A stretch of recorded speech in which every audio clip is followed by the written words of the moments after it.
Hey there, you all. I wanted to create a video in response to a few folks on the team indicating that they're having elbow pain after implementing the Puakea stroke.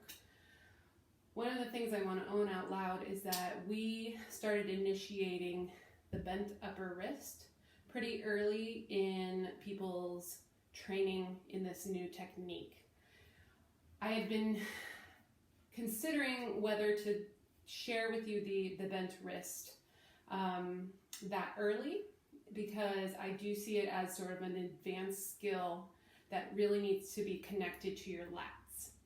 So I want to share a video to maybe help solve some problems in your elbows and hopefully bring some relief to your pain. One caveat is that if you are already feeling elbow pain, you are going to need to rest. You're going to have to let those muscles and tendons recuperate and repair before you go back on the water and take care of the stroke technique. Otherwise, I don't think that you'll see a lot of change in how this feels. So, with that said, I'm going to give you some ideas of what I think is happening.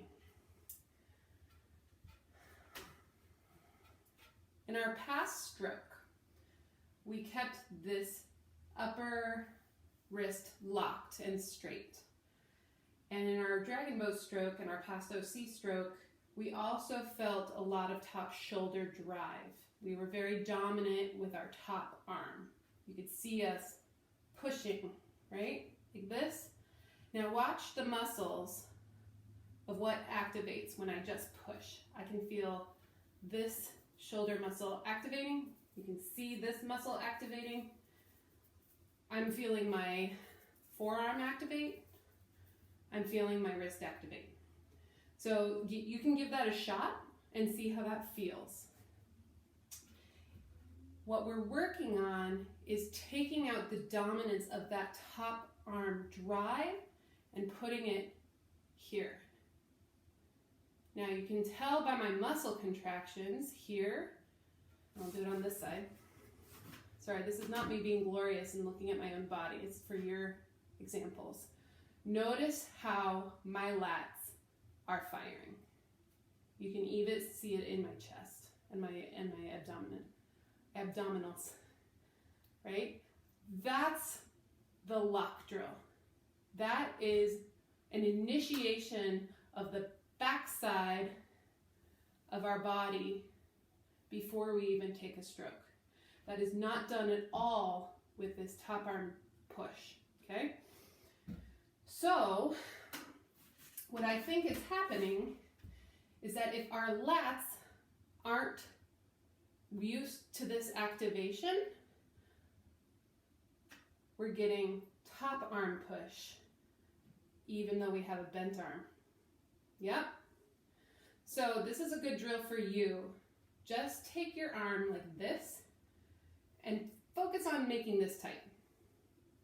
Focus on making this tight. Feel those muscles activate. Now keep your hand here and drop. Do you feel how it got tighter? Mine's super activated right now. So what we have to do is make this light and deactivate it. Make this gentle. Now activate here. Keep this gentle.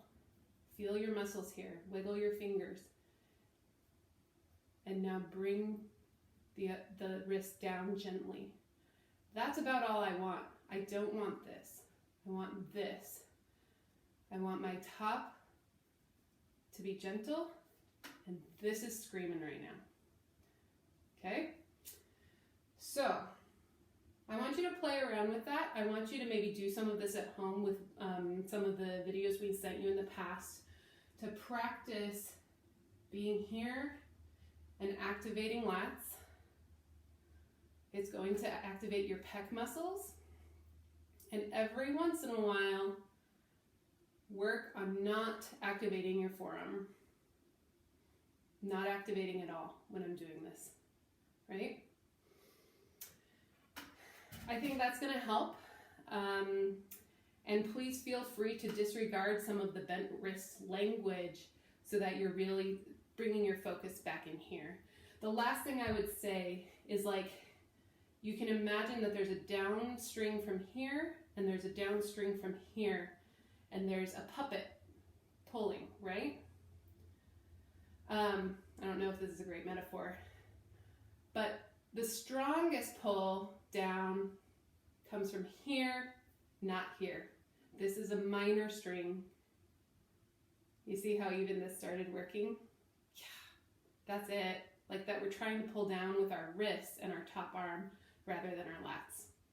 So thanks for letting me work through this with you. I hope that's helpful in helping your pain, and talk to me personally if you have more questions.